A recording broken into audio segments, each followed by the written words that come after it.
जमीनों के फर्जीवाड़े के आपने कई किस्से सुने होंगे, लेकिन टोंक जिले में जिस तरह से जमीनों का फर्जीवाड़ा हुआ उसे देखकर आप चौंक जाएंगे।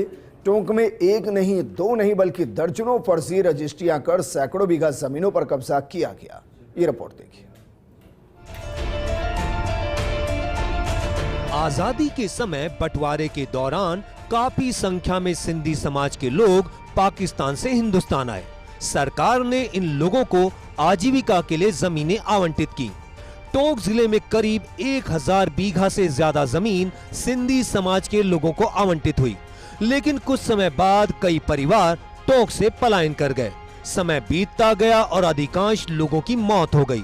ऐसे में खाली जमीनों पर भू माफिया की नजर पड़ी और राजस्व रिकॉर्ड से ऐसी जमीनों की जानकारी जुटाई जिनके खातेदार मौजूद नहीं हैं। भू माफियाओं ने इन जमीनों के फर्जी दस्तावेज बनाकर जमीनों की खरीद फरोख्त के लिए डमी खातेदार तैयार किए। आधार कार्ड में हेरा फेरी कर एक के बाद एक करीब 25 से ज्यादा फर्जी रजिस्ट्रियां करवा दी गईं। जमीनों की फर्जी रजिस्ट्री का खेल। टोंक जिले में जमीनों की फर्जी रजिस्ट्री में बड़ा खुलासा। आजादी के समय पाकिस्तान से आए लोगों को आवंटित हुई थी जमीनें। सिंधी समाज के अधिकांश लोगों को 1947 में आवंटित हुई थी जमीनें, लेकिन आवंटन के बाद अधिकांश लोग कर गए टोंक से पलायन। जब सरकार ने ईसरदा बांध के लिए जमीन अवाप्त करने की घोषणा की, ऐसे में जयपुर, टोंक और हरियाणा के भू माफिया हुए सक्रिय।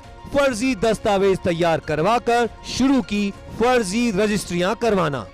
औने पौने दामों में जमीनों की रजिस्ट्री करवाकर शुरू किया खेल, ताकि सरकार की ओर से जमीनों की अवाप्ति के बाद मिले मुआवजा। जिन जमीनों की रजिस्ट्री हुई उनके असल खातेदारों की हो चुकी मौत। खातेदार और ना ही उनके परिवार का कोई सदस्य मौजूद। आधार कार्ड में हेरा फेरी कर खातेदार का नाम लिखा और डमी खातेदार खड़ा किया। बिना दस्तावेजों की जांच के करीब 500 बीघा जमीनों की फर्जी रजिस्ट्रियां कर दी गईं। जमीनों की रजिस्ट्रियों में फर्जीवाड़े का पूरा खेल तब शुरू हुआ जब ईसरदा बांध निर्माण के लिए जमीन अवाप्त की जानी थी। ऐसे में भू माफिया ने औने पौने दामों में फर्जी तरीके से जमीनें खरीदी और सरकार के पास मुआवजे के लिए आवेदन कर दिया, ताकि जो जमीन 50,000 रुपए बीघा में खरीदी गई उसका 15 से 20 लाख रुपए बीघा का मुआवजा उठाया जा सके। कहां कैसे हुआ फर्जी वाड़े का खेल? 500 बीघा जमीन और 25 से ज्यादा फर्जी रजिस्ट्रियां। टोंक जिले के इस्लामपुरा, सोरण, निमोला, अरनिया केदार, नूरपुरा खेड़ा, सांखना और भरनी में जमीनों की हुई फर्जी रजिस्ट्रियां। इस पूरे खेल को आसानी से समझें तो एक केस में पहमल पुत्र मोटूमल सिंधी के नाम से फर्जी आधार कार्ड तैयार किया गया, जबकि पहमल की काफी वर्षों पहले हो गई थी मौत। वहीं 1947 से पहमल के नाम से दर्ज जमीन के हिसाब से उसकी उम्र 100 साल से ज्यादा। लेकिन फर्जी रजिस्ट्री करवाने वाले माफिया ने फर्जी पहमल नाम का शख्स तैयार किया। जयपुर के रहने वाले शख्स के आधार कार्ड में किया गया बदलाव, फिर उसको रजिस्ट्रार के सामने फर्जी पहमल के नाम से पेश किया। रजिस्ट्रार कार्यालय ने बिना दस्तावेज जांच के पहमल की जमीन की रजिस्ट्री कर दी। ऐसे ही निमाला में हंसराम पुत्र कानाराम सिंधी की जमीन को फर्जी खातेदार के जरिए बेची गई, जबकि हंसराम के नाम से जो आधार कार्ड लगाया उस आधार नंबर में अशोक कुमार नागपाल का नाम मिला।